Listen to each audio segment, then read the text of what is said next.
At the beginning of episode 1, we see a Chinese woman running while carrying her baby. She asks another woman whether she has milk in her bosom. There is a man with her. The man tells her if someone is asking for her. Then we see a man riding a horse. He is the main character in this series. His name is Tommy Shelby. His arrival makes people on the street scattered away in fear. Then it is revealed that the Chinese woman is a fortune teller. Thomas is feared because he is the leader of a gangster group in this city. The group is called Peaky Blinders. After muttering incantations, the woman blows red powder at the horse. They're doing a magic spell to make her win a race. The horse is called Monahan Boy and he will compete in a horse racing competition. The film is set in Birmingham, England in 1919. And this is Peaky Blinders. Thomas is on his way to his house. We can see if the people in this city are respectful and afraid of him. Arriving at home, he meets his younger brother, Finn. And behind his house is his business empire. He runs an illegal horse racing betting business. We can see how busy Thomas's workers are in running this illegal business. Then we are introduced to Thomas's older brother, Arthur Shelby. Arthur is disappointed after Thomas decides to use red powder from the Chinese fortune teller. Arthur thinks it is cheating and Arthur is afraid of someone named Billy Kimber. He is another crime boss who owns a horse racing betting business. Inside an old steam train, there is a police officer called Inspector Chester Campbell, played by Sam Neill. He is reading a secret file about the weapons robbery, and the alleged suspect, in this case, is Arthur Shelby, then his younger brother Thomas Shelby, who is considered to have carried out an armed robbery. This man will be a nightmare for Peaky Blinders. And this is Freddy, who persuades the workers to strike. Then at a bar, Thomas, who is smoking, is approached by Freddy. He sees that Thomas is wearing his hat with a razor sewn in it. It's a Peaky Blinders signature. Freddy is disappointed with Thomas because according to the information he receives, he is on the Belfast police wanted list in a robbery case, even though he is just an ordinary communist who is not involved with the Peaky Blinders.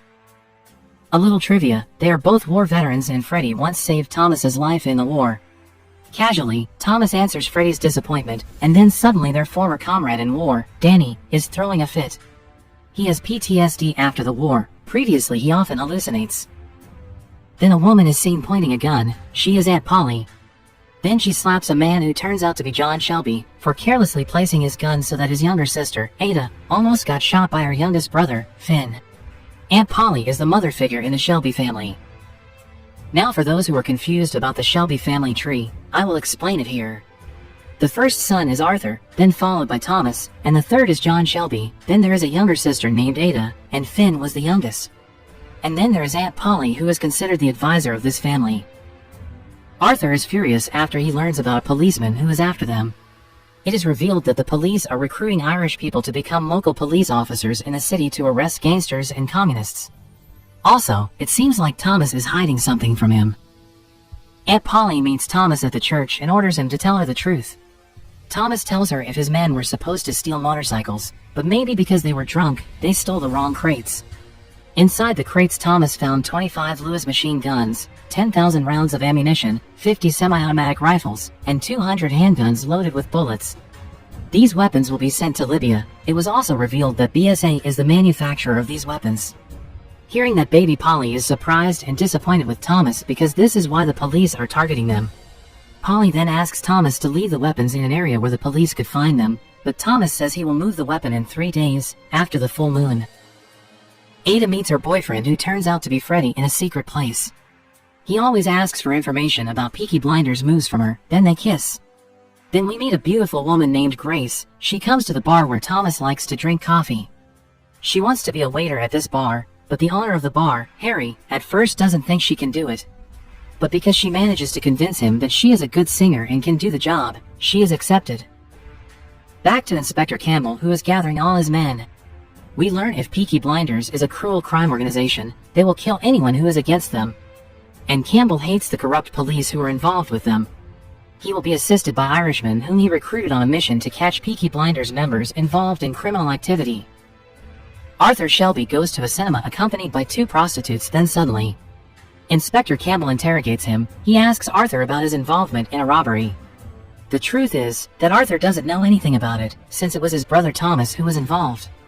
Campbell threatens Arthur. If he doesn't want his family members to die, Arthur has to cooperate with the police.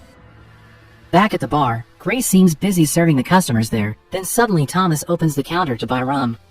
This is the first time they meet. Thomas then asks Grace if she's a prostitute since she is in the wrong place. Grace is silent for a moment. So who exactly is Grace?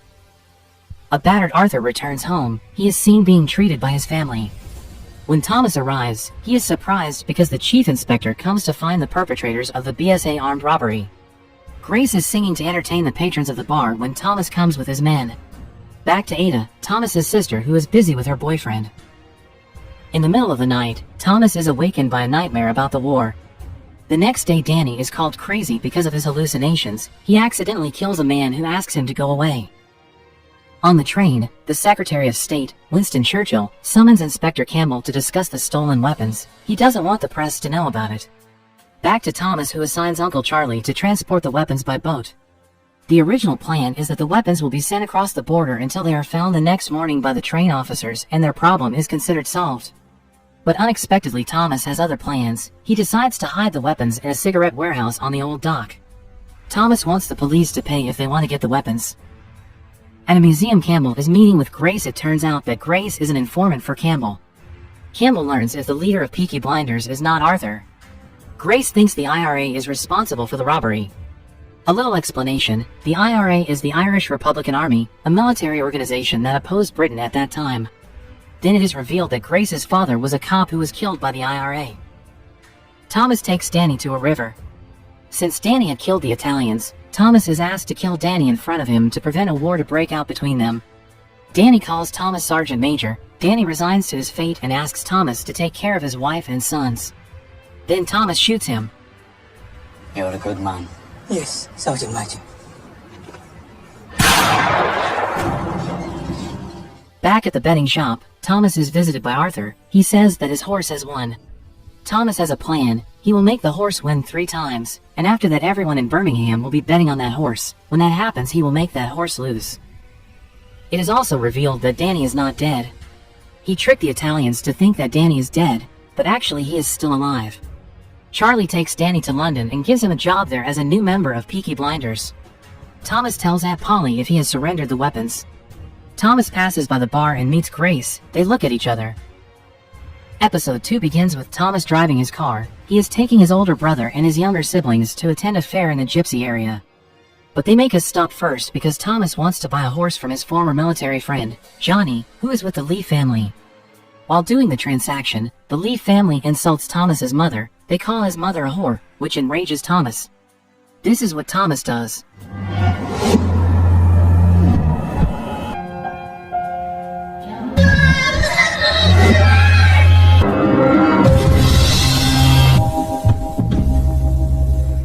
Meanwhile, Inspector Campbell starts searching for the weapons in the Small Hill area.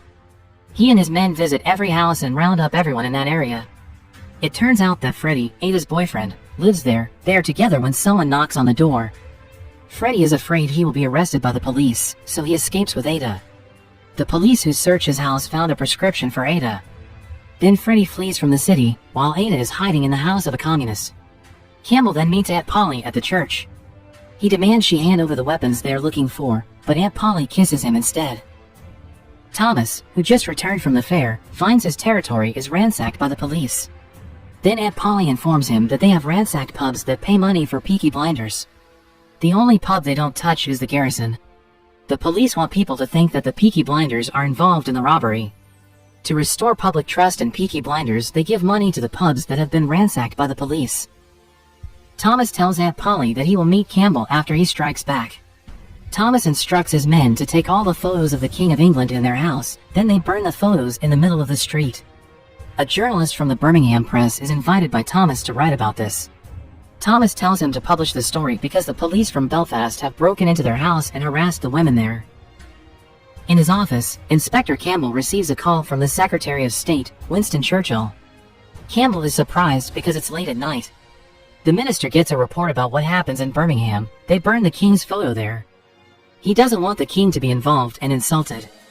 However, the minister warns him not to arrest anyone, as it will lead to a trial and the press will find out about the stolen weapons. Campbell learns that Tommy Shelby is a war hero and he plans all of this.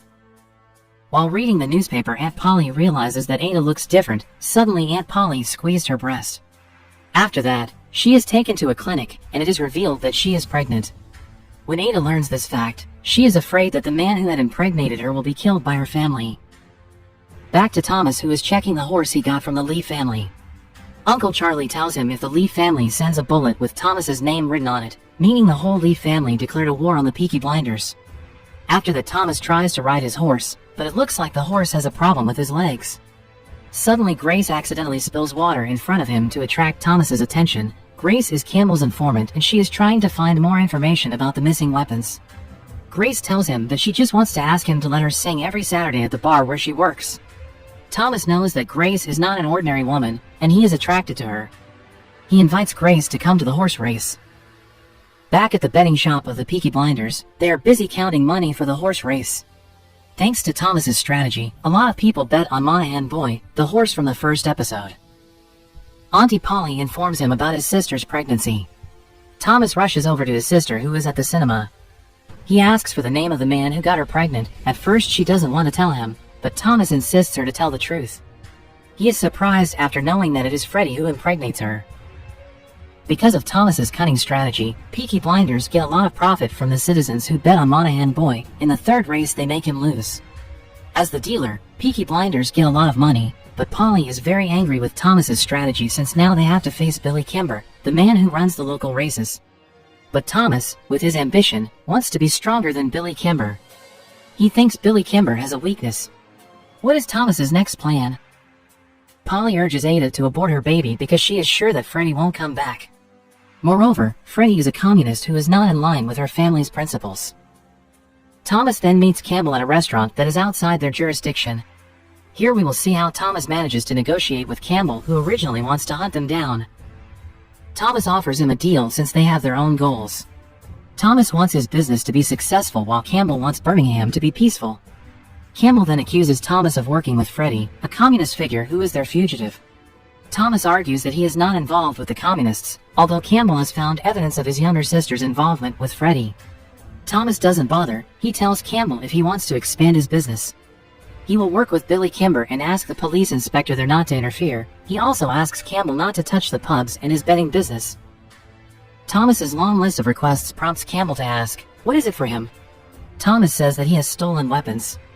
Campbell is quite surprised to hear that, not only that Thomas threatens to sell the gun to the IRA in Belfast if he is arrested. If that happens, Campbell's career will be ruined, but if Campbell accepts this offer, he will get the weapons, which will allow him to be promoted, and he will also receive a Medal of Honor. Campbell is lost for words. It means he accepts Thomas's offer. Thomas is smart, although a little cunning. Campbell then meets with Grace to talk about her mission. She has to get much closer to Thomas. She will be the only way to find the weapon without Campbell accepting the offer. Grace has to do everything she can to get this information, even if she has to sleep with Thomas. While sleeping, Thomas is haunted by a nightmare again. Suddenly, Curly, one of his subordinates, wakes him up. He takes Thomas to see the white horse he has bought from the Lee family. The horse is getting sicker and the disease spread to his heart. He thinks the horse is cursed by the Lee family by using black magic. So Thomas kills that horse. To comfort his heart and mind, Thomas comes to the bar. He asks Grace to accompany him for a drink. Here Grace tries to cheer him up. Grace charges him extra £3 for the dress she is going to buy and wear at the horse race. For the first time, Grace sees Thomas smiling. Thomas guesses that Grace is not an ordinary woman. She also doesn't come from a poor family. He guesses that Grace was from a wealthy family, but she gave birth without a husband, then ran away. He makes this guess based on Ada's situation. Grace then sings a sad song for Thomas until he drifts off to sleep. In a neat little thread I was bound, happiness, friends and relations. I thought her the queen of with a black velvet gown. The next day, Aunt Polly and Ada are about to take the train to go to the doctor to abort Ada's baby, and suddenly Freddie is there to propose to Ada. Of course, Ada is so happy to see him. Freddie tells her that it is Thomas who tells him about her pregnancy. But Freddie doesn't want to follow Thomas's order to take Ada out of town. He wants to stay in this city. Meanwhile, Thomas is at the bar with his brother, Arthur, and suddenly two men with weapons come to the bar. And here is Billy Kimber, a local kingpin who is feared by the Peaky Blinders. Billy Kimber learns that Thomas has cheated at the horse race without his permission. It makes Billy feel humiliated and angry with them. He wants to shoot Thomas, but it turns out Thomas has a plan. He throws a bullet with his name on it. Thomas knows that Billy Kimber is also at odds with the Lee family. Thomas asks Billy to work with him to fight the Lee family. But before that, Billy tests him by dropping a coin and telling Thomas to pick it. It makes Thomas's brothers offended, but Thomas tells them to remain seated. Thomas picks up the coin and thanks Billy Kimber. Episode 3 begin with Thomas Shelby is seen walking towards the Garrison pub. Inside he orders a drink from Grace. Grace asks Thomas for extra money to buy a dress she will wear at the horse race. Then two men arrive to see Thomas. They tell Thomas if they're from the IRA or the Republic of Ireland Army. They hear rumors that the Peaky Blinders have the stolen BSA weapons, and they intend to buy the weapons at a high price. Thomas coldly tells them if he doesn't have the weapons, it makes them a little angry. After they leave, Grace gets extra money to buy her dress. Then we see Freddy waiting for someone, then shortly after that Ada comes wearing a wedding dress. They hold a secret wedding with only their priest as a witness. The information about two IRA members who want to buy BSA weapons reaches Inspector Campbell. Of course, he gets this information from Grace, his informant. Grace follows one of the IRA members who seemed drunk, but unfortunately, he knows if Grace is following him. Feeling threatened, Grace shoots the man with the gun she hid in her bag and then flees. But it seems like one of the residents has seen everything. Thomas finds out about Ada and Freddy's marriage. However, Freddy refuses to leave the city. Aunt Polly learns Thomas has made a pact with the police to kick Freddy from this town. Grace returns to her house. She looks traumatized by the incident since she just killed someone. To calm her mind, she smokes. Then she sees the red dress she is going to wear to the horse race. Colonel Campbell receives the report of the death of an IRA member. The witness says he sees a young woman leaving the dead body. To his sergeant, Campbell says if the man is killed by his friend, not by his secret agent. Polly gives £200 to Freddy. Either they go to the United States or Thomas will take matters into his own hands. Freddy says he can't decide now. In fact, he says he's not afraid of Thomas. Grace is meeting Campbell at the museum. After the death of the IRA man, Campbell is worried for her safety, because Campbell treats Grace as his daughter. Grace insists that she is fine, and the mission must go on. Then at a Chinese shop, Thomas sees a suit specifically ordered by Billy Kimber, and soon after that Billy arrives. Thomas warns him that the Lee family will steal the betting money during the horse race. It is also revealed that Billy Kimber is interested in Grace, and he asks Thomas to invite her. Freddy is still stubborn and urges the BSA workers to strike and start the revolution. We see that Thomas Shelby is not just a leader of the Peaky Blinders, he is also like the head of the family. Because of his maturity and intelligent thinking, he can calm Arthur down, who is older than him. Even though Thomas is hiding a lot of things from Arthur, especially the fact that he has the stolen weapons, which makes Arthur got beaten up by the police back then. To comfort him, Thomas gave him a surprise. He has bought the Garrison pub, which is previously owned by Harry. Arthur is very happy because he always wants to have a pub. Then Sergeant Moss comes to see Thomas. Campbell asks him to deliver Freddy because of the workers' strike at BSA. He warns Thomas that he will arrest Ada, who has become Freddy's wife, as an accomplice. Freddy and Thomas meet by the river. He points his gun at Thomas's head. He gives back the money and the tickets Aunt Polly has given him. At the Garrison, Ada is looking for the two of them, fearing they might kill each other. Freddy refuses the money because Thomas thinks that Freddy has used Ada for his gain. Even though Freddy has loved Ada for a long time since they were teenagers. Thomas manages to kick Freddy's gun and points his gun at him. Thomas says that their marriage won't last long. While sleeping, Thomas is haunted by a nightmare. He dreams about that time when he was in the tunnel in France with Freddy and Danny. Suddenly an enemy soldier came, and when he was about to shoot Thomas, Freddy saved Thomas. Then he was shot. Then Thomas wakes up from his sleep. Danny, who is now assigned in London, arrives. Danny tells him if he hears about the shooting of IRA members, people think Peaky Blinders are behind that. Danny is ordered to send someone to negotiate because this is a misunderstanding. While in Garrison, Grace meets Thomas and asks him why he is quarreling with Freddy. Thomas, who has a cold nature, doesn't want to talk, especially since Grace asks too many questions. Thomas ignores her and asks Grace about the dress she will wear tomorrow. The next day, Grace is seen getting herself ready to look beautiful, especially in front of Thomas. Thomas drives a luxury car to pick Grace up. Elsewhere, Arthur and John gather their men to thwart the Lee family's plan to steal the betting money at the horse race. Arriving at the horse racing event, Thomas and Grace are seen entering a party. To get Billy Kimber's attention, Thomas asks Grace for a dance.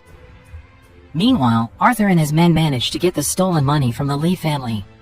Arthur takes the money to Thomas, who takes it back to Billy.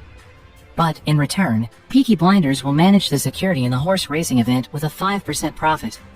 Billy doesn't care and tells Thomas to talk to his accountant since he's busy ogling Grace. Apparently, Billy asks for one condition: he wants to have Grace for 2 hours, and Billy lends his partner to Thomas for 2 hours as well. Grace thinks these men consider herself a prostitute, who will be sacrificed for a deal.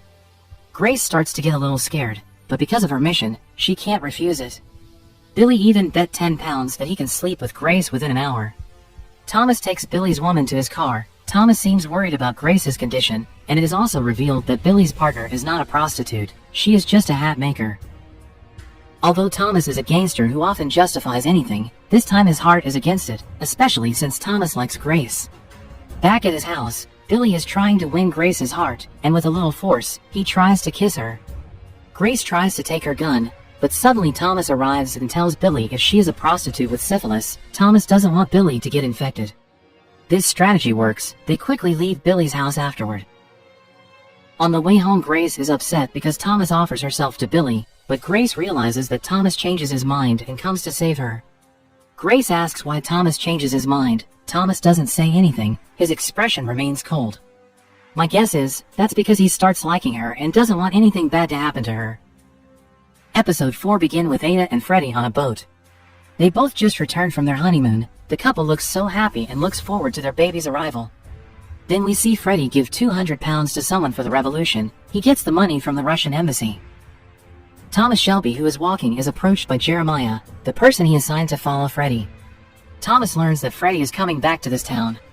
Arriving at the betting shop, Thomas finds someone is making a fuss because he is late to place a bet. A little boy uses that distraction to sneak in. Thomas and Aunt Polly then head to the garrison for a family meeting. One of his men is guarding the shop. Then a carriage arrives, and there are several people inside. The little boy from earlier opens the door for them.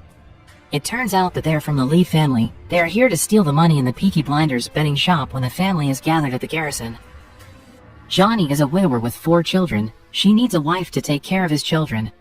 When Johnny says that he wants to marry Lizzie Stark, Thomas and Arthur are laughing. Even Aunt Polly tries not to laugh, afraid she will hurt John's feelings.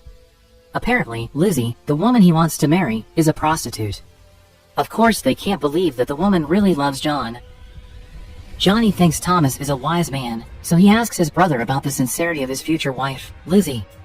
But then they hear the shocking news. His younger brother, Finn, reports that there is a robbery at the headquarters. The money in their headquarters is stolen by the Lee family. It doesn't end there. They find a wire cutter on the table, which means the Lee family left a dangerous joke here. Sure enough, a hand grenade is installed specifically for Thomas. Thomas can't find the grenade in the shop. Thomas rushes to his car and finds his brother, Finn, in his car. Apparently, he enters the car through the front window, without opening the car door. When Thomas tells Finn to get down through the front window, then this happens.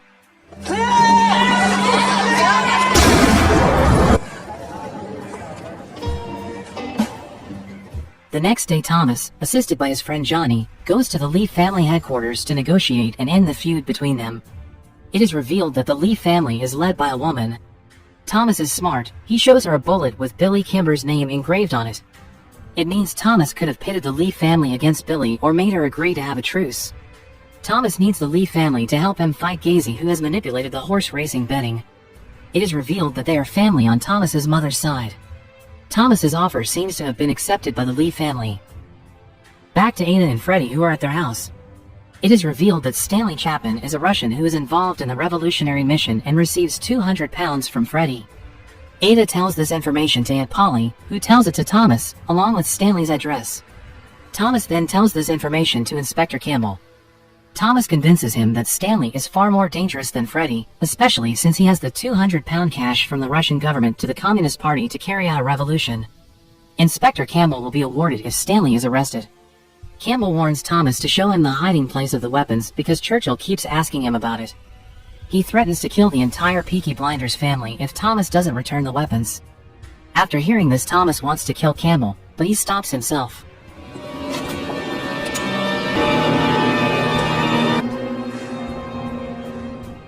The next day, Campbell visits Stanley to arrest him along with the 200-pound bills as evidence thanks to the address provided by Thomas. Then Campbell orders his men to interrogate Stanley to find Freddy's location. Freddy meets Aunt Polly at his mother's grave. Aunt Polly, who loves Ada like her own child, asks Freddy to take her out of town because the police will hunt them down after finding Stanley and the money. Freddy, who is not stupid, is not afraid because Stanley doesn't know where they're hiding, and that's how they work. Freddy is stubborn and doesn't care about Polly's advice. But Freddy is disappointed that Ada leaks his mission. Then we see Campbell's men torture Stanley to reveal Freddy's hiding place until Stanley dies. Back to Thomas, Billy Kimber and his accountant, Robert, are visiting the Peaky Blinders headquarters. According to Robert's report, Peaky Blinders has done a good job. Thanks to their help, Billy earns a lot of profit in the last 8 races. Also, Billy comes to deliver an important letter to Thomas. Thomas opens the letter. The letter says that now they have an official betting license. For this achievement, they cheer happily. Now we will see Grace in action. She is trying to find information about the hiding place of the BSA weapons. Grace tells him if their cigarettes are in bad condition, and she asks Arthur if the cigarettes are stolen goods. But Arthur tells her, according to Tommy, the best hiding places for stolen goods are on petrol boats near the junctions, so they can escape quickly. Grace tells this information to Campbell, who immediately sends his men to search the suspected warehouses based on the information Grace gets from Arthur. But they still can't find the weapons. Grace, who wants to go home, is surprised when Thomas says that Grace asks a lot about their business. Hearing that, she's worried that Thomas has found out about her mission. Then Thomas takes her to church. Thomas asks her if she's a Catholic, and Grace says yes. Here, Thomas learns that Grace is good at calculations and bookkeeping. If Billy Kimber is Robert, then Thomas needs Grace as his accountant. Grace is worried when Thomas calls her a liar. Apparently, he is talking about her religion. He thinks she is not a Catholic since usually, a Catholic will make a sign of the cross when entering a church. Hence Thomas deduces that Grace is a Protestant. Hearing this, Grace is immediately relieved because her identity is still safe. Thomas's offer is accepted by Grace and then they kiss. The next day Thomas invites Lizzie to talk in his car. In the car, Thomas gives her some money as her wedding gift with John. Later it's revealed that Lizzie was a prostitute for the past 2 years and had been sleeping with Thomas after the war.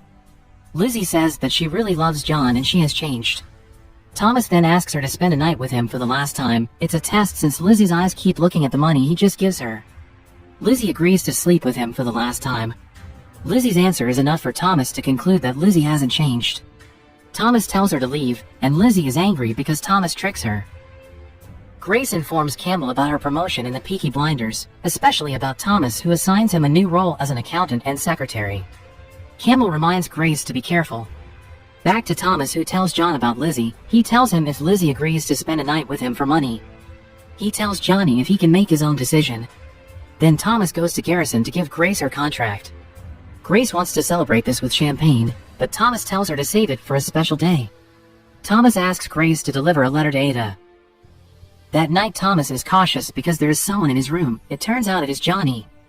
He is frustrated because he can't marry Lizzie. Thomas tries to entertain him by mimicking their old grandfather. John is quite amused by that. Thomas then tells him to wear his best clothes tomorrow. Tomorrow they will end their feud with the Lee family.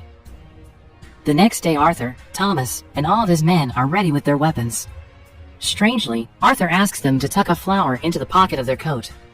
Johnny is shocked and angry when Thomas has set himself up with a girl from the Lee family. Thomas asks Johnny to accept this to end the war between them. John reluctantly accepts this, although he is worried that the woman he will marry is an old woman.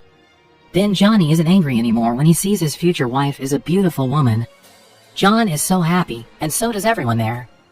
And finally, John marries her. Since this is a celebration between 2 gangster families, of course there is a lot of alcohol here. Ada, who is pregnant, is drunk and dancing uncontrollably. Then suddenly her water broke. Thomas rushes to take her to the midwife. While Ada is busy giving birth, the men are busy drinking and smoking. Freddy, who hears that Ada is giving birth, runs to see her, and finally, a baby boy is born safely. Freddy is happy, but Freddy's happiness doesn't last long. Suddenly the police arrive to arrest Freddy. Aunt Polly goes to the bar and immediately scolds Thomas and slaps him for lying since Thomas says he knows nothing. Just like that, the happiness turns into sadness in a Peaky Blinders family. Episode 5. Begin with Thomas' walk to the grave of someone named Daniel Allen. Who is he? Aunt Polly is walking in the rain with a basket of food. Apparently, she brings the food for Ada and her baby. We can see if Ada doesn't bother to take food from the previous days. It seems that she is still disappointed and angry at the Shelby family, especially at Thomas, who she thinks leaked Freddy's whereabouts to the police. Freddy is in prison now. Thomas tells Polly if it wasn't him who told the police about Freddy's whereabouts. Aunt Polly won't believe him since Thomas can't swear on the Bible. Then Thomas visits Grace, who is doing her new job as an accountant and secretary.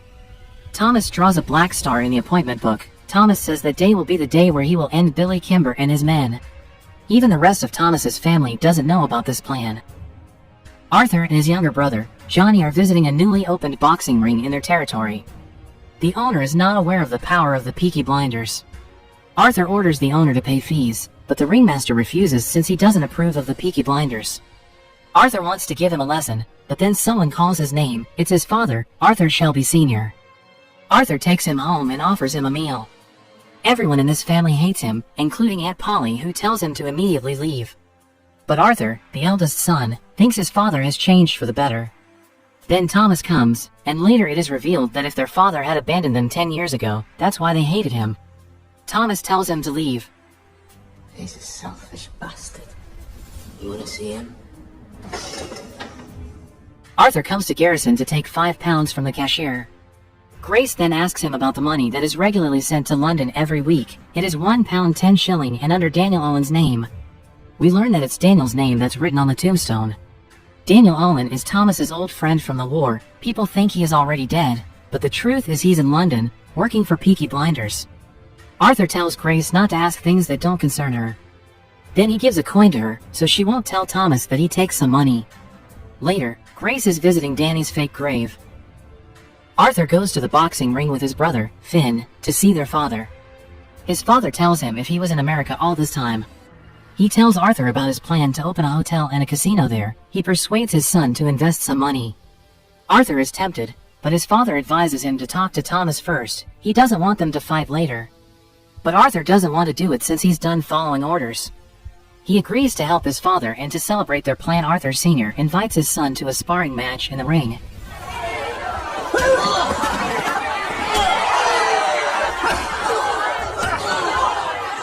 Get up! Shelby Jr. Back to Thomas, who is relaxing in the garrison. A stranger wants to talk to him. His name is Byrne. He is an important man in the IRA, and Ryan, who was shot in Thomas's territory back then, was his cousin. As we know, Ryan was shot by Grace when he tried to take her to the IRA headquarters. Byrne is from South Armagh. He is an influential figure there. Thomas realizes if he's not an ordinary man. Thomas invites him to the parlor. Byrne intends to buy the stolen weapons from Thomas, since Danny keeps running his mouth in London, saying Thomas is the one who has the weapons along with the ammunition. Thomas says that Danny is crazy, which isn't far from the truth. But Byrne doesn't believe him. He wants Thomas to give him the weapons or he will kill Thomas and his family. Thomas takes the threat seriously. He admits that he has the weapons and he will sell them to Byrne at the right price. Then Thomas meets with Inspector Campbell. Thomas points out Byrne from the wanted poster. Turns out he's the brigade commander of the South Armagh IRA. Thomas asks Campbell to catch him with the weapons as bait, but Thomas wants word put out in Ireland that he is not involved. Campbell will get the medal for himself afterward. After an agreement, Thomas asks him about the person who leaked Freddy's whereabouts. Campbell says if it was him. Arthur secretly gives several stacks of money to his father to fulfill his ambition to build a casino in the United States. Arthur is careless and hasn't talked to Thomas about this. They plan to leave on Friday by ship. Back to Garrison. Thomas comes in a hurry. He looks panicked. He asks Grace to help him because there will be 2 IRA men coming. The plan is after the men come and sit, Thomas will give her a signal, then she will point a gun at them. There is another police hiding, ready to arrest them. Byrne arrives with his friend. They immediately ask Thomas for the locations of the stolen weapons. After he gives the address, Thomas asks them for the money, but it turns out these 2 IRA men want to kill Thomas after they have the address. When they point their guns, Thomas gives Grace the signal. Unexpectedly, Grace fires the gun and shoots the head of Byrne's friend, killing him instantly. Thomas is choked by Byrne. He remembers what happened to him back then when he was at war in France. Thomas manages to hit Brian's face with a spittoon. He hits him repeatedly until he dies. Grace is scared after witnessing that. Grace and Thomas hug each other after it's over, horrified by what they just do. The police come, but Thomas is angry with them since they are late. Thomas escorts Grace home and apologizes to her. The next day, Grace meets Campbell at a park. Grace tells him about what happened yesterday. She was feeling out of control, and it was Grace who killed an IRA member, not Thomas. In fact, it was Thomas who saved her. Grace then says her mission ends here and she will resign. She asks the inspector to leave Thomas alone after the weapons are found. She wants Campbell to promise her. It is revealed here that the grave of Daniel Owen is the place where the weapons are hidden. Grace gets the information from Arthur. Later that night, Campbell digs up the grave and manages to find the weapons he has been looking for. The next day, Grace goes to the grave and meets the old Campbell, who suddenly proposes to Grace to be his wife. Of course, Grace is surprised to hear that, and she tells Campbell if he deserved better, because actually Grace always thinks of Campbell as a father. Arthur is waiting for his father, but he doesn't come. Arthur feels stupid after he is fooled by his father. He finds his father preparing to leave at the train station. Disappointed, Arthur demands his father give the money back, but his father threatens to kill him. Arthur knows if he can't win, so he walks away. Arthur then goes home and meets Aunt Polly, who finds out if he takes £500 for his father. Arthur is more frightened when Aunt Polly tells him to tell Thomas himself. Thomas goes to the grave. He realizes that someone has dug the grave. Then he asks his younger brother, Finn, to look out for himself, because he has to go away for a while. Meanwhile, at his office, Campbell rounds up his men. He tells them if they have found the weapons, prevent the weapon from being used to kill innocent people. But the culprit of this crime is still at large, but they will arrest him tonight. Seems like he has forgotten his promise to Grace. Thomas then goes to Garrison to say goodbye to Grace because he has to go away for a while. But apparently, Campbell and his men are almost there. Grace decides to take Thomas to her home. Thomas spends the night there. Campbell arrives at Garrison. He threatens Harry with a gun and asks him to disclose Thomas's whereabouts. Harry can't lie, so he tells him if Thomas is with Grace. At the boxing ring, Arthur is heavily drunk and still feels frustrated. He intends to hang himself, but it doesn't work because the rope is not strong enough to hold his weight. You can see it getting smaller as she switches to go. Thomas then comes to see Arthur. He sees rope marks around his neck. Thomas already knows the story from Aunt Polly, and he doesn't blame Arthur. Thomas jokes, saying if Arthur wants to kill himself, he should have used a gun to shoot himself. After that, he tells his brother some good news, and he shows him a business card with Shelby Brother Limited written on it. Thomas explained that this company is owned by 3 of them and John is one of the owners. Arthur is happy again now. Thomas says that Inspector Campbell has left town, so they are safe now. Later at the Peaky Blinders headquarters, Johnny's wife from the Lee family is also seen there. And Thomas is enjoying a cigarette while reading the newspaper. Thomas looks happy. Seems like everything is going to be fine. Episode 6 start with a man named Mr. Zhang. He is a suit maker for the gangster bosses. He is busy brushing his teeth in the morning when suddenly Inspector Campbell comes to his house. Campbell looks nervous. He says he's here because other cops recommend this place for the other services. It makes us wonder, why is he here when the shop is still closed? Thomas Shelby is seen walking toward Arthur's house. He wakes him up and tells him to prepare himself and his weapons for today's mission.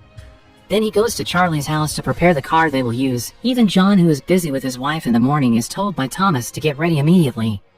Then Thomas heads to the Peaky Blinders headquarters. Aunt Polly is seen praying for their safety. Back to Campbell, who is at Mr. Zhang's house. It turns out that Campbell is here to enjoy other services from a prostitute. Grace comes to the museum where she used to report about Peaky Blinders to Campbell. This time it is Sergeant Moss who is there. He calls Grace a whore and gives Grace a letter. The letter is from Campbell. He is disappointed with Grace, who rejects him. Also, Campbell knows if Grace is actually in love with a criminal who is supposed to be her enemy. He thinks Grace's father will be disappointed with her since she has betrayed every principle and standard of honor that was her birthright for his love for Thomas. Thomas goes to Mr. Zhang's shop to pick up his suit. Mr. Zhang tells him if Campbell is here and Thomas pays extra for that information. Thomas then enters his room and points his gun at Campbell. Campbell refuses to fight since he is unarmed. Thomas mocks him because Campbell always says he wants to clean this city, yet here he is, no different than his predecessor. Campbell tells him if he has the weapons, he will get a medal from Churchill, but Thomas still doesn't know how they get that information. Campbell tells him that his heart will be broken by the end of the day, just like his. Thomas says he still has his family. Aunt Polly is visiting Ada and her baby. It is revealed here that Aunt Polly had 2 children, a 3 and a 5-year-old. For some reason she was arrested by the police. The 2 children were taken by the church, and until now their whereabouts are unknown. Thomas saves her. But Ada is still mad at Thomas. Then Aunt Polly tells her something important regarding Freddy. It will happen today. A policeman comes to Freddy's cell to take him away. A battered and scared Freddy asks him not to send him to Bridgestone Prison, because he will be killed there. The man says he won't make it to Bridgestone Prison. Campbell's report to the Prime Minister makes him happy, knowing that he has found the stolen BSA weapons, and he will be honored in the new year. Then he asks Campbell about the informant who is involved in this operation, Grace. Campbell puts in a good word for Grace. As for the Peaky Blinders, Campbell won't catch them because he doesn't want the public to know about them. He has another plan for them. Then we return to the Peaky Blinders headquarters, where they are having a meeting before carrying out an important mission. They will take down Billy Kimber today. The Peaky Blinders have allied themselves with the Lee family, making them strong enough to take down Billy Kimbers in the Worcester racetrack today. After Billy's men are killed, Thomas himself will face Billy Kimber. Then Aunt Polly asks Ada to enter. Ada is mad at Thomas all this time, but Thomas wants to talk to her about Freddy today. We see a prisoner's car with Freddy inside. A police officer removes the handcuffs on Freddy's wrists. He says he is here ordered by the Peaky Blinders. Freddy is relieved because this is Thomas's plan. The police car has to stop because there is a wagon blocking the road. Unexpectedly, Danny is waiting for them. He takes out the stolen Lewis weapon and starts firing. This is one of the stolen BSA weapons. Freddy, who is saved by Danny, is confused about why he is still alive. Back to Thomas and his gang in the garrison. They are relaxing before the mission. Thomas talks to Grace, who looks anxious. Grace reveals that she will leave while Thomas is on his mission. Thomas, who still doesn't know his lover's true identity, tries to convince her. After this is over, he will establish a real company. Peaky Blinders will have one of the largest official racetracks in the country. Thomas wants Grace to be there for him. Thomas, who loves her, wants to marry her. Grace cries. She wants to tell Thomas the whole truth. Suddenly Arthur comes and says Billy Kimber and his men are heading here. Thomas then returns to his house and tells Ada to hide. Thomas thinks that Ada is a traitor because his mission has been leaked, and he will have a hard time dealing with Billy Kimber since the Lee family who is supposed to help him is in Worcester. While Aunt Polly says love has blinded him, it is Grace who betrays him since Thomas was the one who told her everything. Thomas is surprised. He thinks his aunt is right. Then she goes to the empty garrison because everyone has left the city. Grace wants to leave, but then Aunt Polly knows about Grace's real identity. She pulls out a hairpin from behind her hair. Grace, feeling threatened, pulls out her gun and points it at Aunt Polly. She says she is a royal agent and she won't hesitate to take action. Aunt Polly isn't afraid at all. They sit together and talk. Aunt Polly takes out her cigarette. Aunt Polly asks Grace if she loves Thomas. Grace says yes. Grace asks her about how Thomas was before the war. Aunt Polly tells her that Thomas was a nice guy who laughed a lot. He wanted to work with horses, but the war had changed him. He even threw his medal away. Aunt Polly tells her that after everything is over, Thomas might forgive her and take her in since she saved Thomas when he was a fugitive. But Polly will never forgive nor accept her. Polly is the one who runs the business of the heart of the family, and for her, Grace is a snitch. Aunt Polly tells her to leave the city immediately or she will kill Grace herself. Before she leaves, Grace tells Aunt Polly that Polly is upset because she thinks one day she might lose Thomas.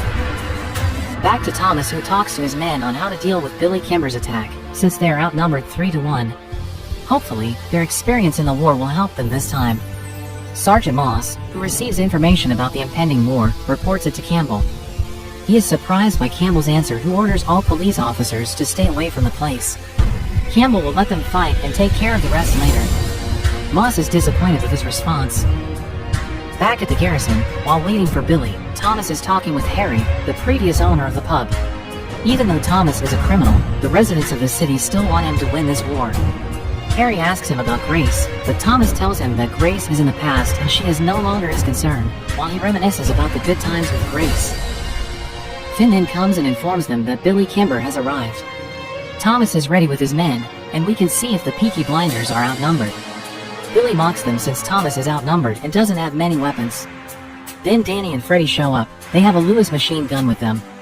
When the war is about to start, suddenly Ada comes with her baby. She asks them to stop this. She reminds them about the war in France. His brother and his husband must know how bad it was that after the war it's a woman like her who suffers. Billy agrees with Ada, but then he shoots Thomas and Danny. Danny is killed. Then Thomas shoots Billy in the head. It's over. Go home to your families. After Billy is dead, Thomas tells Billy's men to go home since their boss is dead. They bring Billy's body with them. Grace goes to see Campbell. She asks Campbell what he told Thomas earlier. How did they find out about her true identity? Campbell tells Grace what he has said to Thomas, and he says that Grace breaks 2 hearts that day, including her own heart. At the garrison, they're taking out the bullet from Thomas's shoulder while Thomas howling in pain. Then they pay their last respects to Danny, who dies in this war. The Danny was back.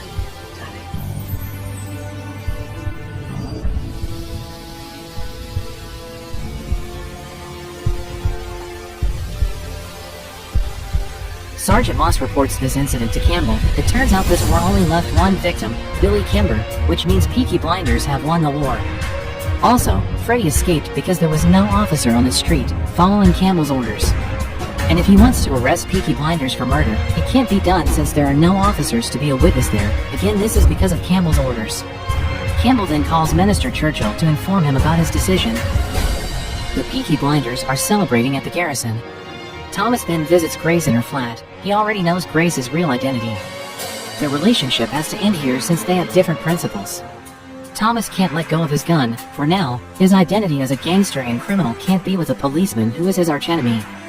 Grace gives Thomas an address in London. She will be there for a week and have plans for their future. After that, Thomas returns to the garrison. He asks Aunt Polly to get this special champagne for him, a drink that Grace has bought for them. Thomas tells them if the Shelby Brothers Ltd has become the 3rd largest legal racetrack operation in the country. Aunt Polly knows if Thomas is heartbroken inside. Thomas types a letter to Grace. He says that he learned long ago to hate his enemies, and for the first time he loves his enemy.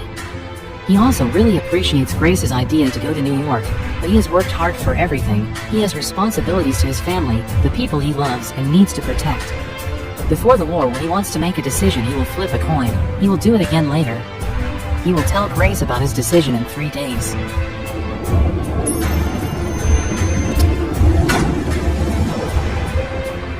Meanwhile, Grace is waiting for her train at the train station. Suddenly someone arrives there. It turns out to be Campbell, who points his gun at her. Thomas flips his coin, then we hear a gunshot. Season 2 opens up with Grace came to meet Tommy Shelby to say goodbye. Grace was waiting for Thomas because she wanted Thomas to go with her. But instead, Chester was the one who came. He pointed a gun at her, unexpectedly. Grace had prepared a gun inside of her bag. She managed to protect herself by shooting Chester with that gun.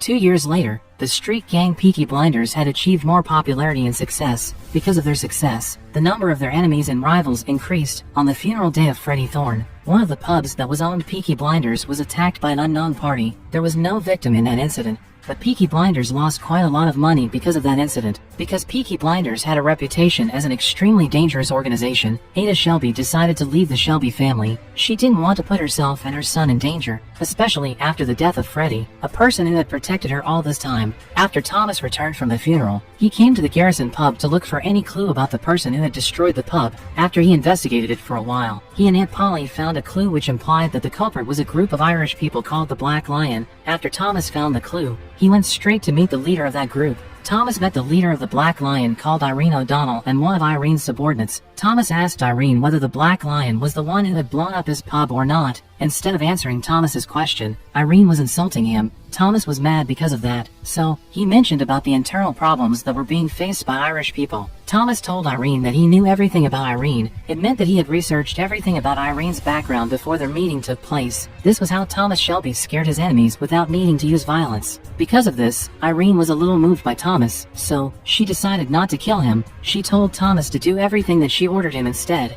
After Thomas came out of Irene's room, he became very angry. He felt like he had been humiliated and mocked by the leader of the Black Lion. At night, Thomas came to meet a police chief to bribe him into freeing the territory from the policemen until 4 a.m. The police chief gave free additional information to Thomas. He told him that Chester had been promoted as the chief of the Irish Secret Intelligence Agency. He also told him that he planned to visit Chester's territory. Apparently, Chester was still alive. he only suffered from a serious leg injury.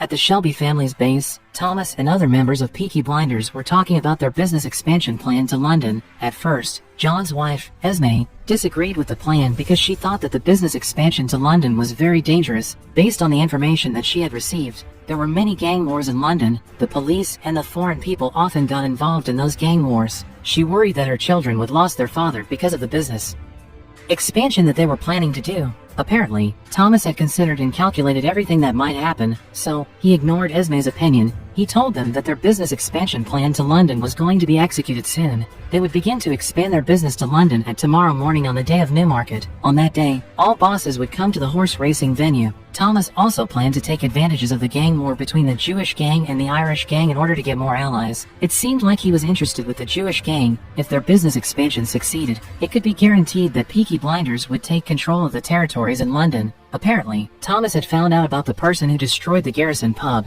He came to meet that person and shot him to death. As soon as Thomas, John, and Arthur arrived in London, the three of them visited a pub that was owned by the Sabini family. Unfortunately, Thomas and his two brothers were rejected by the Sabini family there because they came from a different territory. Because of that, they finally got into a fight. Thomas was disappointed because the result of their visit wasn't like what he had expected. He expected that by visiting that place, Peaky Blinders would have a new ally and not a new enemy, but instead, they were rejected by the Sabini family. It meant that the Sabini family had declared a war against Peaky Blinders. At the same time, Chester asked his boss to allow him to work together with Thomas Shelby. He promised to kill Thomas once their business had finished. Not long after that, the members of the Sabini gang began to make a move. They kidnapped Ada and ganged up on Thomas and beat him up. Fortunately, when Thomas was about to get murdered by them, Chester and his subordinates came and saved Thomas. The members of Peaky Blinders also managed to save Ada.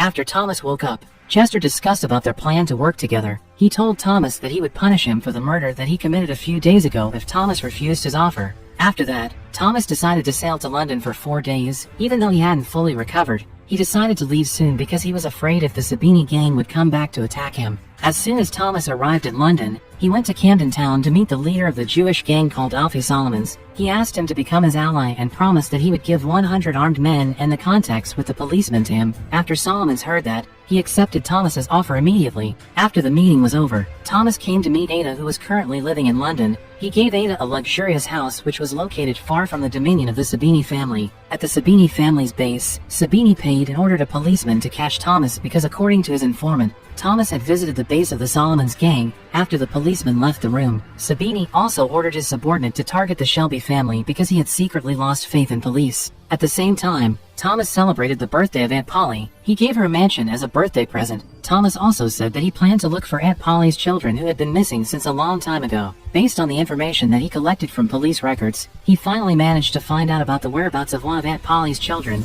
He went to Jansen family's residence. Jansen's family had adopted children since a long time ago. Thomas told Mrs. Jansen that the biological mother of Henry was missing her son. Mrs. Jansen became angry after she heard that. Then, she told Thomas to go. Before Thomas left, he told Henry that Henry's real name was actually Michael Gray. He also gave the address of Aunt Polly to him. After that, Thomas came to meet Aunt Polly. He told her that he had found out that Aunt Polly's daughter had died. Meanwhile, his son called Michael Gray was still alive. After Aunt Polly heard that, she urged Thomas to tell her about the current address of Michael Gray. But Thomas refused to tell Aunt Polly because he knew that Michael's foster mother wouldn't allow them to take her son. Thomas said that they needed to wait until Thomas turned at least 18 because Thomas would be allowed to choose with whom he wanted to live by then.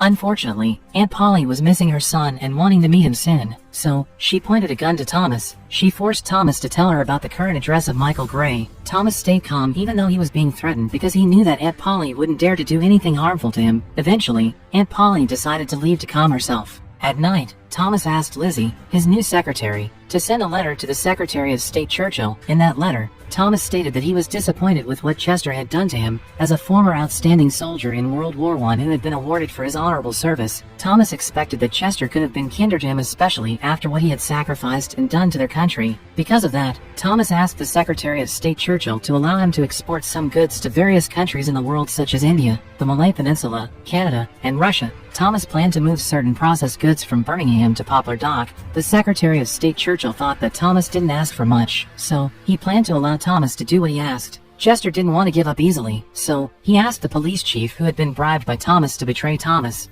The next evening, the Garrison pub had finally finished of being repaired. Thomas invited all members of Peaky Blinders to come and have a party there. That night, Arthur actually didn't want to come to the party because he was ashamed of himself after he murdered someone in a battlefield. But Finn suddenly came and persuaded his brother to come. He also gave a drug to Arthur to make him feel better. In the middle of the crowd at the party, Thomas suddenly felt lonely because he was missing Grace. Unfortunately, he had to forget his love story with Grace because he had been informed that Grace had gotten married to another man and enjoyed her new life. When the drunken Aunt Polly arrived at her house, she was surprised to see a boy standing in front of her house. That boy told him that he was looking for his biological mother who resided in that address. Not long after that, Thomas, John, and Arthur visited Aunt Polly's house and met Michael. After they had been separated for a long time, they finally found each other. They introduced themselves to each other. Thomas worried because Michael hadn't turned 18 yet, so he asked Michael to go back to his foster parents' house. But Michael refused to go because he thought that it was better if he stayed there. The next day, Thomas hired some men and turned them into prisoners to fulfill the quota of the prison sentence. One of the men that he hired was a geeky-looking man. After that, Thomas met a former war veteran called Billy. He chose Billy to be the leader of the 100 armed men who would help the Jewish gang in the gang war. At the Sabini family's base, Sabini received information that they were still unable to kill both the leader of the Jewish gang and the members of Peaky Blinders. He also received information that one of their members was getting arrested. Apparently, the member that they were talking about was the geeky-looking man who had been hired by Thomas. He ordered his subordinate to kill that member so Thomas Shelby would see how dangerous and cruel the Sabini gang was. At night, 2 Sabini's subordinates killed the geeky-looking man like how they were ordered. All members of Peaky Blinders were shocked when they heard about that incident. Then, Thomas ordered one of his subordinates to go to the prison to find out about who was the murderer in that incident. After that, Thomas attended a horse auction because he wanted to approach the high society of the horse racing. He planned to use them to defeat the Sabini gang. In that horse auction, Thomas met a woman who seemed attracted to him. That woman was a widow who was a member of the high society called May Carlton. When Thomas and other members of the Shelby family were about to leave that place, suddenly they got attacked by the members of the Sabini gang. Arthur went out of control. He beat up a member of the Sabini gang violently. The next day, Thomas had a meeting with Chester, Irene, and her assistant. When Thomas saw that Chester and the Black Lion were close to each other, he believed that Chester and the Black Lion had conspired against him to blow up the Garrison pub. During that meeting, Irene ordered Thomas to kill someone. After Thomas heard that, he decided to leave that room immediately. Outside of that room, Chester tried to threaten Thomas with the export permit which had been approved by the Secretary of State Churchill. Thomas told Chester that he actually agreed to work together with him, but because Irene's subordinate who was sitting together with them in that room was apparently a secret agent, Thomas wanted Chester to kill that secret agent first. After that, he would agree to work together with Chester.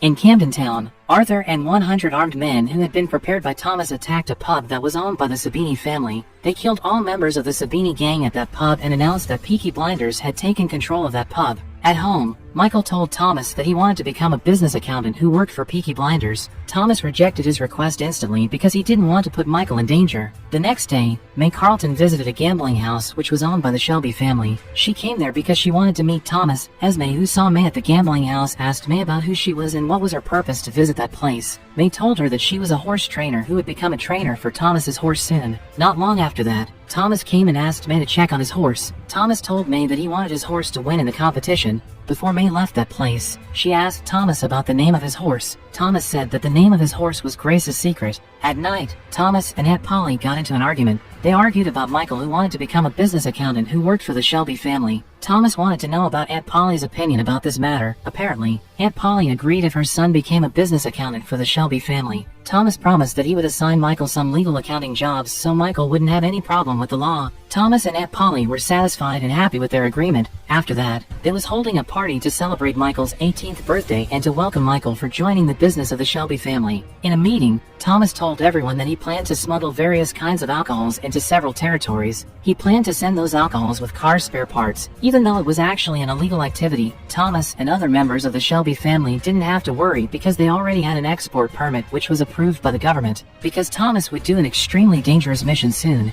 he gave his testament to Ada. Ada was mad at Thomas when she found out about Thomas's illegal business. Apparently, Thomas had created a deposit account for the son of Ada Shelby. He did this because he really cared about his only sister. At the same time, Sabini came to meet the Jewish gang who had been siding with Peaky Blinders. Sabini persuaded Alfie Solomons to betray Thomas. Eventually, they had made an agreement. At night, Michael's friend asked Michael to go to a pub with him. Michael's friend was a black person. He asked Michael to go to the pub because Michael was a member of Peaky Blinders. This would benefit him since the members of Peaky Blinders were highly respected by people. Unfortunately, when they were having fun at that pub, a man approached Michael's friend and told him to leave that pub because he was a black person. Michael didn't like how that man treated his friend, so he beat up that man immediately to defend his friend. The pub owner finally broke up their fight after he said that Michael was a relative of Thomas Shelby. After that man heard that, he apologized to them immediately. He said that he wasn't aware about that fact. Michael had forgiven the man who had attacked him, but not with Arthur and John. They brought a group of people with them to the pub to kill the pub owner and burn the pub. This was how Peaky Blinders showed the world that they wouldn't hesitate to kill anyone who had disrespected their members. At a church, Chester reminded Thomas about the mission that he would do soon. When Thomas heard that, he told Chester that if he died when he was doing that mission, then Chester wouldn't be able to see the world anymore too. When Thomas arrived at home, he called a hotel in New York on telephone, but when he heard a man answering his call, he ended the call immediately. Apparently, the man who answered his call was Grace's husband. Even though he hadn't talked to Grace for a long time, he managed to find out about Grace's current address. At the same time, Arthur, Billy, and some of his subordinates were having a meeting with the leader of the Jewish gang to discuss about their agreement. In the middle of their meeting, the Jewish gang suddenly attacked Arthur and shot Billy to death. This incident happened because the Jewish gang had decided to side with the Sabini gang. After that, the Jewish gang caught Arthur and Michael at Aunt Polly's house. Thomas was busy taking care of his horse at May's house. He didn't receive any information about what had happened to his family. He didn't expect that the Jewish gang and Chester would betray their agreements. After Thomas found out about what had happened, Thomas came to meet Chester and leashed out his anger at him. Chester said that he had planned to ruin Thomas's life since the beginning. He had never agreed to work together with Thomas, let alone to help him. It was about time before Peaky Blinders was destroyed completely. In that chaos situation, Grace suddenly called Thomas on telephone and asked him to meet her. Thomas refused to meet her because he was dealing with many problems that were more important than their meeting. Grace understood him. She said that she would wait for him to call her again. At the Shelby family's base, Thomas received information about his subordinates who were getting caught. He also received information that some warehouses and businesses that were owned by the Shelby family were being confiscated by the government. They were having a discussion to find solutions to all of these problems except Aunt Polly, who was worrying about his son. Aunt Polly didn't care anymore about Peaky Blinders because Michael was more important to her. After Esme heard that, she suggested to ask the Lee family to help them solve their problems. Thomas agreed with her immediately. The next day, Aunt Polly came to meet Chester and begged him to release Michael. Because of that, Aunt Polly finally managed to reunite with Michael. After Michael had been released, Aunt Polly was determined to keep Michael away from Peaky Blinders and everything that was related to them. At her house, Grace was dressing up beautifully before she came to meet Thomas. She told her husband that she would go to London to visit her aunt. As she arrived in London, she was spending a very long evening with Thomas by reminiscing about many things together. Thomas told Chester about what he was doing with Grace to take revenge on him by making him mad. The next day, Thomas ordered John to blow up the door of the Field Marshal Russell's house. Apparently, it was only a beginning because the real murder would take place in a horse racing. Before Thomas did that dangerous mission, he was writing a letter. He explained about his situation in which he was ordered by the kingdom to commit mass murder. He also mentioned Chester's name in that letter and explained that Chester was the person who planned about that horrible mass murder. Then, Thomas gave the letter to Ada Shelby and asked her to send it to the editors of New York Times if Thomas didn't return from his mission. After that, Thomas and a young man called James went to the base of the Jewish gang to meet the leader of the Jewish gang called Solomon's. When they arrived there, Thomas seemed to hide something there, but he pretended like he was tying his shoes. Thomas came to meet Solomon's because he wanted to offer to work together with him. At first, Solomon's was only playing around with Thomas by asking profit margin of 100%, but then, Thomas got the upper hand of the situation by telling Solomon's that he had planted a bomb at that place. If Solomon's refused his offer, then he would blow up that place into pieces. Solomon's was afraid when he heard about that, so he finally agreed to work together with Thomas. At the same time, Chester came to see 3 hitmen whom he had hired to kill Thomas Shelby. Meanwhile, at another place, Thomas gathered all members of Peaky Blinders, including Arthur, who apparently had been released. He told them about the plan that they would execute soon at the horse racing venue. He said that right at 3 p.m., he would run a strategy that would distract all policemen at the horse racing venue. During that moment, Arthur and other members of Peaky Blinders should use the situation to destroy the business of the Sabini family. After that, all of them were heading to the horse racing venue. Before the horse racing began, Thomas was talking to May. It was obvious that May began to fall in love with Thomas because she said that she was willing to sacrifice and do everything to make Thomas's horse win. She also asked Thomas to meet her after the competition was over. Thomas still had no idea about what would happen to him, so he told May that no matter how the result of the competition, their relationship would still be alright. When Thomas was about to do his mission, Grace suddenly approached and stopped him. Grace told him that she was pregnant with his baby. Thomas was shocked when he heard about that, because it wasn't a right situation to have discussion about it. Thomas told Grace to tell her husband that she was pregnant with her husband's baby, but Grace refused because it was only Thomas whom she loved. After Thomas heard that, he asked Grace to wait until the horse racing was over. He said that he would tell her his decision by then. Thomas had asked Lizzie to seduce the Field Marshal Russell. When Lizzie and the Field Marshal Russell were spending time together in a room, Thomas came and killed the Field Marshal Russell immediately.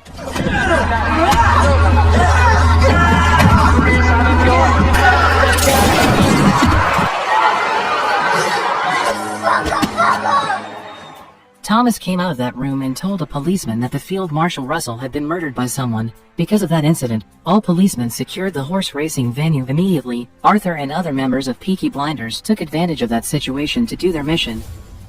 At that time, Thomas went straight to meet Sabini. Sabini wasn't guarded by the policemen because the policemen were busy protecting the king and securing the horse racing venue. Not long after that, Sabini realized that Thomas's subordinates had seized all of his businesses. He had lost all of his businesses this time. All of his business had been taken control by Peaky Blinders, who had been siding with Alfie Solomons again. Not long after that, 3 hitmen who had been hired by Chester came and caught Thomas. They were disguising themselves as policemen. Outside of the horse racing venue, 2 beautiful women who were falling in love with Thomas finally met each other. Both Grace and May provoked each other by bragging about themselves. May said that she was a member of high society, which meant that she would be very helpful for the businesses that were ran by Thomas and Peaky Blinders. Meanwhile, Grace said that Thomas really loved her despite she was only an ordinary woman. Thomas even named his horse as Grace's secret. In a telephone booth, Chester called his boss on telephone to make a report about the recent situation. Not long after that, Aunt Polly stepped inside of the same telephone booth and killed Chester immediately.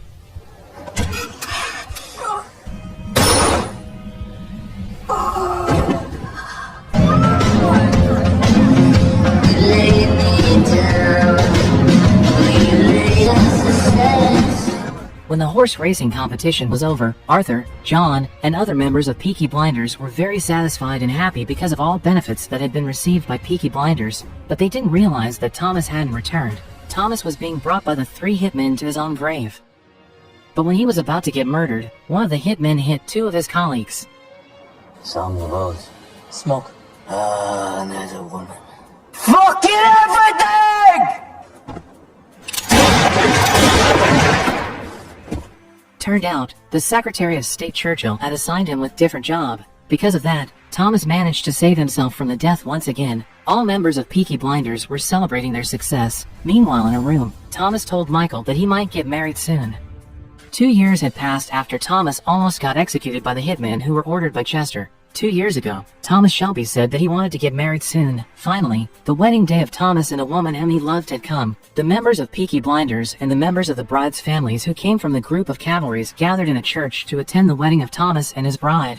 Not long after that, the bride who had been waited by everybody finally arrived at the church. Apparently, the beautiful woman who was lucky to be the wife of Thomas Shelby was Grace. The existence of Thomas and Grace's son called Charles had softened Thomas's heart that he decided to change his marital status. Thomas Shelby was known as a successful businessman back then. Because of his successful business, he could afford to live in a beautiful mansion. After Thomas and Grace exchanged their wedding vows, everybody in the church went to Thomas's mansion to enjoy the wedding party. At first, everything went well, but suddenly, Thomas Shelby faced an urgent situation. Even on his wedding day, Thomas still had many business problems that he needed to solve and some meetings that he needed to attend soon. On his wedding day, Thomas noticed some people who weren't invited as his guests came to his wedding ceremony and mingled with other invited guests there. After Thomas saw them, he told all members of Peaky Blinders to come to the kitchen. Thomas told them that it was his and Grace's glorious day, so he asked them not to make any scene on that day. If there was any problem, he told them to solve that problem as quietly as possible that nobody could ever notice. There was something different about Arthur this time. Arthur had married a beautiful woman called Linda. Because of Linda, Arthur slowly began to leave his dirty world. He had even become a better person who could control his anger. After that, everybody gathered in the dining room to have a dinner. There was a Russian gangster who joined the dinner. He approached Aunt Polly and talked to her. He asked Aunt Polly to help him talk to Thomas. After the Russian gangster met Thomas, Thomas asked the Russian gangster to give him all money that he had promised. The amount of that money was $10,000. The Russian gangster said that those money would be given by the niece of the Duke who would come from London. Grace suspected that something dangerous was happening there, so she asked Aunt Polly to confirm whether her suspicion was right or not. Aunt Polly told her that Russian people had bought some weapons that they would use to fight the Bolsheviks in Georgia, and Churchill was the middleman in that trade. Grace believed that it was what had been bothering Thomas's mind. After that, she asked Thomas to promise to leave his illegal businesses and live a normal life with his little family. Grace planned to establish a foundation. Meanwhile, she wanted Thomas to take care of horse tracks and car-selling businesses. Grace wanted them to do that because she wanted to protect their son Charles. A couple of time later, the police chief Moss escorted a woman who came from London. That woman carried the money that would be given to Thomas. She was the niece of the Duke, and she was called the Grand Duchess Tatiana Petrovna. When Thomas asked her to give the money to him, Tatiana said that she was told to give those money to Mr. Kildin. Thomas suspected that Kildin was a secret agent from the embassy of the Soviet Union, so he wanted Tatiana to give those money to him instead. After Thomas received the money, Arthur began to worry because Peaky Blinders had got involved in a very serious problem. Thomas told him that he had to do this because they had no other options except playing the Churchill's game. Since Arthur had committed to become a better person, he instantly refused Thomas's request when Thomas asked him to kill people again. But after Thomas forced him into doing it, Arthur finally had to face Kildin. Arthur and Kildin got into a fight before Arthur finally managed to kill Kildin. Nobody could hear the noise that came from Arthur's gunshot because Thomas had prepared everything to silence it. He had made sure that the invited guests were busy having fun at his party so none of them would realize that a murder had happened there. The next day, Thomas and the members of Peaky Blinders went to the base of Peaky Blinders to store all money that they had received. After that, Thomas went to a car manufacturing plant to meet a foreman. Thomas and that foreman had a conversation. Thomas said that he wanted to keep the key to the room number 6. As Thomas had expected, he found many secret tanks in that room. After that, Thomas came to meet a highly influential priest who had strong influences on the military, the parliamentarians, and the police. He said that he would organize a meeting between Thomas and a parliamentarian called Patrick Jarvis. Apparently, there were 27 main battle tanks in the room that had been checked by Thomas before. Those main battle tanks would be used in the battles in Georgia. It seemed like Thomas didn't really agree with the game that they were playing. Before that priest left that place, he gave Thomas an identity of a person who would be met by Thomas at the Ritz Hotel. That person was the uncle of Tatiana. He was called the Grand Duke Leon Romanov. At the same time, John and Arthur came to meet a gang leader called Shangretta. The gang leader said that he couldn't accept what Peaky Blinders had done to them. Apparently, Peaky Blinders had burned their restaurant because the gang leader's son was interested in Lizzie. Because of that problem, Aunt Polly told John to apologize to Shangretta. But unfortunately, John refused to apologize to Shangretta and said that he preferred if they destroyed the Shangretta's gang instead. Not long after that, Thomas arrived at the Ritz Hotel. Mr. Romanoff was the person who had bought some weapons from Thomas, where Churchill played a role as the middleman for their trade. During that meeting, Mr. Romanoff gave Thomas a blue sapphire stone as a bonus for him. As Thomas arrived at the base of Peaky Blinders, he received information that John had attacked Shangretta. Surprisingly, Thomas was proud with what John had done to Shangretta. Unlike Aunt Polly and Arthur, who began to show their soft sides, Thomas hoped that John would always be a savage member of Peaky Blinders who would attack instead of apologize to their enemy. When Thomas arrived at home, he presented Grace with the blue sapphire stone to make Grace happy. Thomas thought that it would be nice if Grace wore that beautiful blue sapphire stone in an event that would be held soon by Shelby Institute. Shangretta was being hospitalized for his eye's severe injury after John attacked him. Because of this, Shangretta's father was furious. He planned to take revenge on Peaky Blinders. The next day, some policemen raided the base of Peaky Blinders and arrested John and Thomas. At the prison, the priest came to Thomas's prison cell to meet Thomas. He told Thomas that if Thomas wanted to be released, then Thomas must obey everything he said because he was a highly influential person who had strong influence on the police. He also warned Thomas to think carefully before he took any action if Thomas didn't want to put his wife and his son in danger. To prove that he was serious with his words, that priest said that he had put something inside of Charles's toy.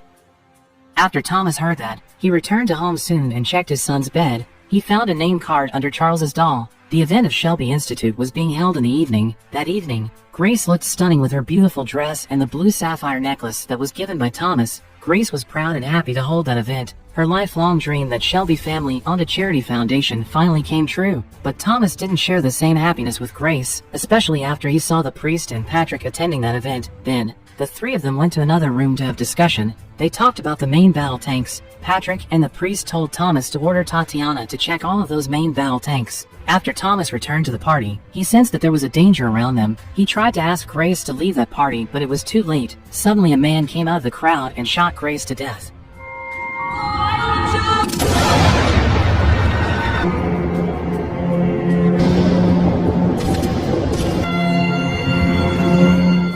For days, Thomas was grieving the death of a woman he deeply loved and cared for. Because of this, his family was afraid to just say hi to him or to talk about their business. That day, Aunt Polly and Michael came to Thomas's room to make a report about their business. They didn't talk a lot about their business because Thomas was still highly affected by the death of his wife. After they came out of Thomas's room, they met Arthur and John, who also wanted to meet Thomas to make a report about something. Aunt Polly had warned them not to go to Thomas's room because she was afraid that Thomas would be angry. But Arthur and John didn't listen to her and insisted on going to Thomas's room. Arthur and John told Thomas that they had found and killed the person who killed Grace. Apparently, that person was ordered by Shangretta's father to kill Grace. Before Shangretta managed to run away to New York, Thomas told Arthur and John to kill him. He also told them to kill Shangretta's wife, who would come with him to New York. When John and Arthur heard that, they refused Thomas's request right away because Shangretta's wife was their school teacher. Thomas didn't care about that. He kept forcing John and Arthur to kill Shangretta and his wife. John said that he was disappointed with Thomas because he thought that Thomas was underestimating him and Arthur. He thought that Thomas only saw them as his subordinates whom he could order as he pleased to do all his dangerous and dirty work. He was jealous with Aunt Polly and Michael, who were treated better and given more decent work.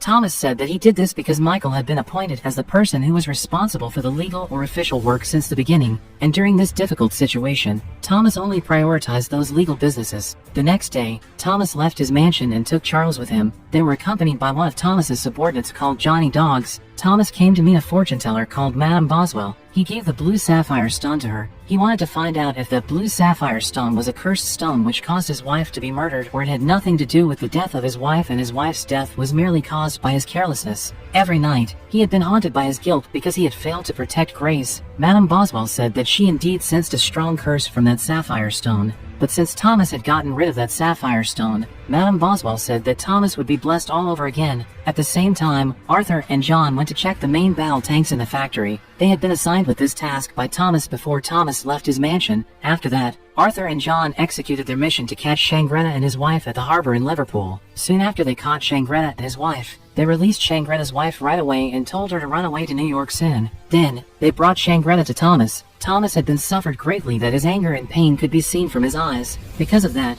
he was really excited to kill Shangretta slowly with his own hands. Because Arthur didn't want Thomas to become more violent, he decided to shoot Shangretta right away to end his suffering. After that, Thomas asked Data to find information about an informant called James. Thomas didn't want to waste his time, so he asked the police to catch and arrest James immediately. Apparently, James was a person who had leaked information about the robbery at a factory at Lancaster and Sparburg.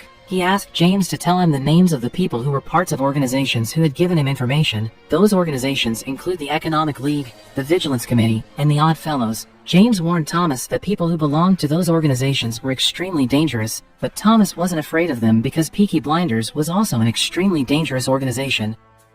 At Arthur's house, Arthur received good news from his wife Linda Shelby. His wife told him that she was pregnant. Arthur was happy when he heard that news. Then, Linda asked Arthur to seriously leave his illegal businesses because she didn't want to end up like Grace. A few days later, Thomas attended an important meeting. Tatiana, Mr. Romanoff, Lady Isabella, the priest, and the others had been waiting for him in that meeting. Thomas brought the names of the informants which he had received from James. He gave those names to Lady Isabella. Thomas said that he planned to move all of the main battle tanks by using a train. Because the priest interrupted Thomas for many times, Thomas wrote a note and gave it to Lady Isabella. On that note, Thomas wrote that he had secrets. Before Thomas left that meeting, he told Tatiana that the priest was the person who had revealed the information about the robbery of the main battle tanks. That information was leaked to James and forwarded to the embassy of the Soviet Union. With the permission from Lady Isabella, Thomas planned to kill the priest. The next day, Thomas gathered all members of Peaky Blinders to talk about the robbery of the main battle tanks. The Duchess promised to reward them with £150,000, some jewelries, and sapphire stones for that robbery. Thomas planned to share those rewards with everyone who got involved in that robbery. He would also use the rest of the rewards to establish a legal business of Peaky Blinders. At the same time, Aunt Polly went to a church to make a confession. She asked God for forgiveness for murdering a policeman called Chester and the next murder of a priest that would be committed by Peaky Blinders. After Aunt Polly returned home, Linda asked Aunt Polly, Esme, and Lizzie to join a protest to defend labor rights for women with her. They marched in the streets with other female workers to demand justice. At the same time, Tatiana visited Thomas's house to ask Thomas to show her that the priest had really betrayed them. After Thomas showed her the proof, Tatiana left Thomas's house immediately. After that, Thomas told Arthur and John that the Duchess's family had a special room where they stored a treasure in their mansion. Thomas worried that the Duchess's family wouldn't pay them after they completed the mission of robbery, so he planned to steal the Duchess's family's jewelries for their payment if the Duchess's family didn't pay them.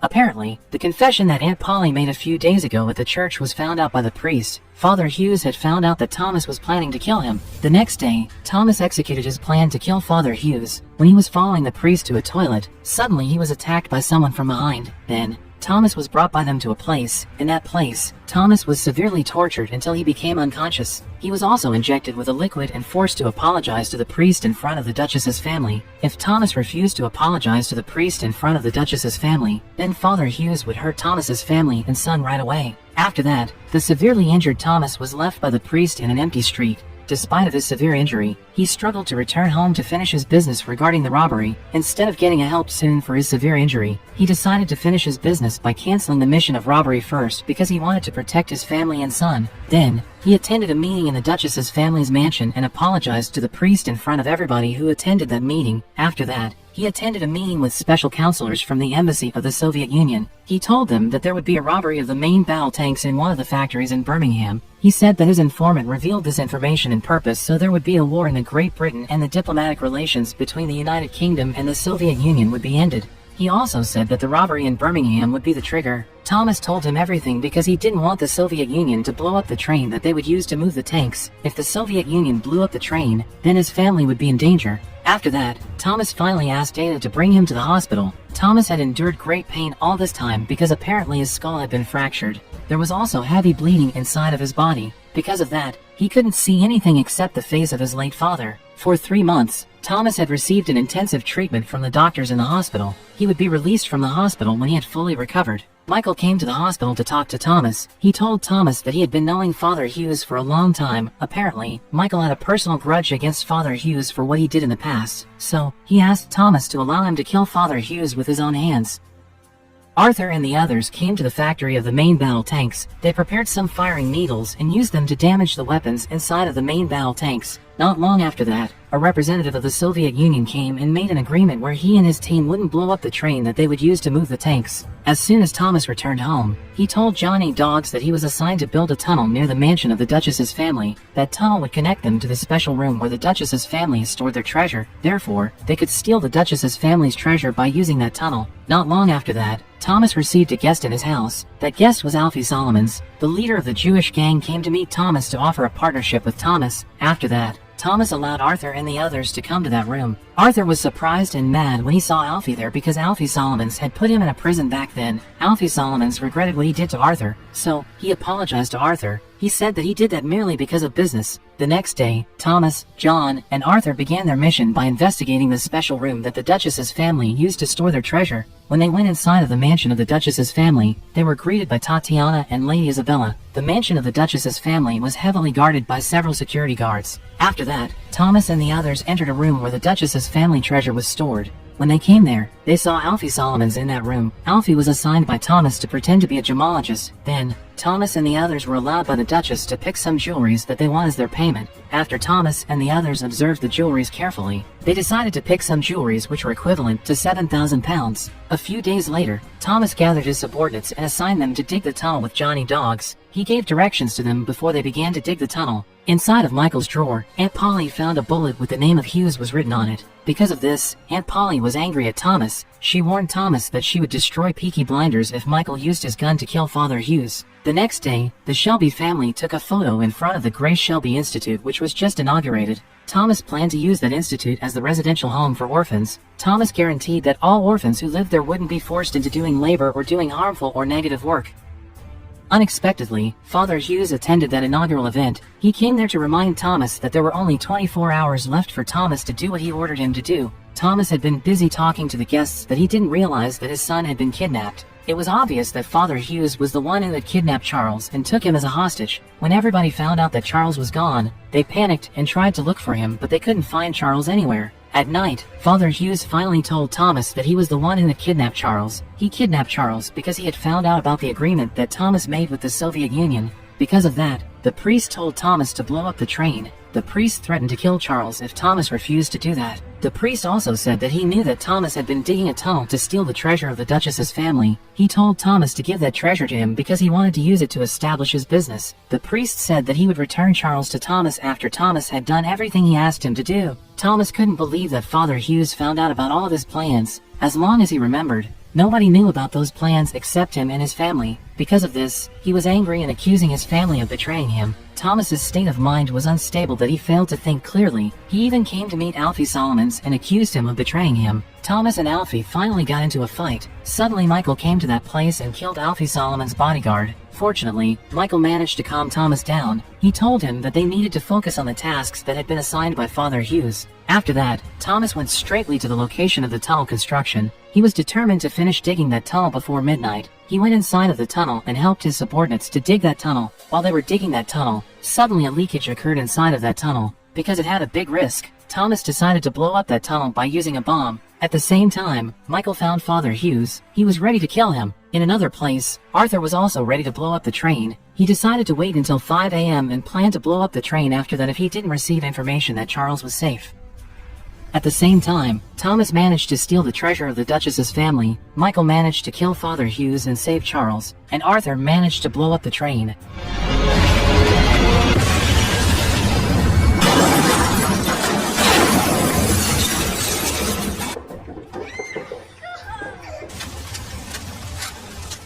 The next day, Thomas brought the Duchess's family's treasure that he had stolen to Tatiana. Apparently, Tatiana and Thomas had been working together secretly. Tatiana brought a person who would buy all of her family's jewelries with her. After Thomas received his money, he said goodbye to Tatiana. After that, Tatiana killed the person who had bought her family's jewelries right away. She did that so she could have his family's jewelries back, meanwhile Thomas could keep his money. After that, Thomas gathered his family to pay them because they had contributed to make their mission become successful. Each of them was paid well. Arthur and John planned to use the money that they received to start a new life. But when they were about to say goodbye to Thomas, Thomas told them that the police had issued an arrest warrant to arrest Arthur, John, Aunt Polly, and Michael. Not long after that, the policemen arrived and arrested Arthur and the others.